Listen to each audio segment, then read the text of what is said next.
75 సంవత్సరాల నిజాం విముక్త స్వాతంత్ర దినోత్సవ సందర్భంగా కార్యకర్త సోదరులకి, భారతదేశ ప్రజలకి, తెలంగాణ ప్రజలకి ముఖ్యంగా శుభాకాంక్షలు తెలుపుతూ ఈరోజు చాలా అదృష్టమైనటువంటి రోజు. 1948 సెప్టెంబర్ 17వ తేదీ ఏదైతే ఉందో ఈ యొక్క సర్దార్ వల్లభాయ్ పటేల్ హోంశాఖ మహత్యులు, ఉప ప్రధాని వారి యొక్క సంకల్పం కారణంగా ఈ యొక్క ఏదైతే నిజాం నియంతృత్వ రాజు ఉన్నాడో ఆ నియంతృత్వ రాజును ఈ యొక్క తెలంగాణ ప్రాంతం నుండి పారదోలేందుకు కోసం ఈ యొక్క సైనిక చర్య ఆపరేషన్ పోలోపేట 1948 సెప్టెంబర్ 13వ తేదీన ఈ యొక్క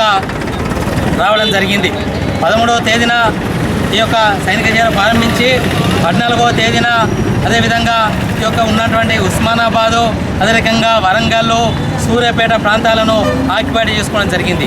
మరొక వైపు నుండి తుల్జాపూర్ వైపు నుండి ఒక సైనిక బృందము, అదేవిధంగా కర్ణాటక నుండి ఒక సైనిక బృందము వచ్చి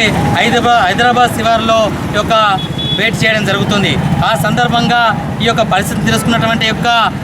నిజాం నవాబు ఎవరైతే ఉన్నారో నరరూప రాక్షసుడు పరిస్థితి తెలుసుకొని ఎలాగో నాకు తప్పదు అని, లొంగిపోక తప్పదు అని ఈ యొక్క చూసినట్లయితే 1948 సెప్టెంబర్ 17వ తేదీన రేడియో ప్రకటన ద్వారా లొంగిపోతున్నట్టుగా భారత ప్రభుత్వానికి ఒక ప్రకటన చేయడం జరిగింది. ఆ తదనంతరం వెంటనే ఈ యొక్క సర్దార్ వల్లభాయ్ పటేల్ విమర్శ దిగగానే అతనికి ఎదురేగి శిరస్సు వంచి నమస్కరించి ఈ యొక్క ఏదైతే నిజాం పరిపాలిస్తున్నటువంటి తెలంగాణ ఏదైతే ఉందో తెలంగాణ యొక్క ప్రాంతాన్ని వారికి ఇవ్వడం జరుగుతుంది. అందుకే మిత్రులారా, మనం ఈరోజు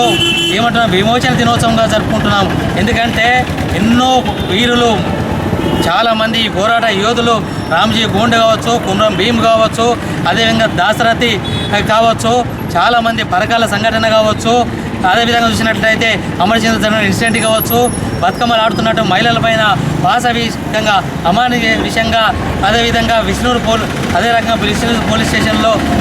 దగ్గర ఉన్నటువంటి బ్రాహ్మణుల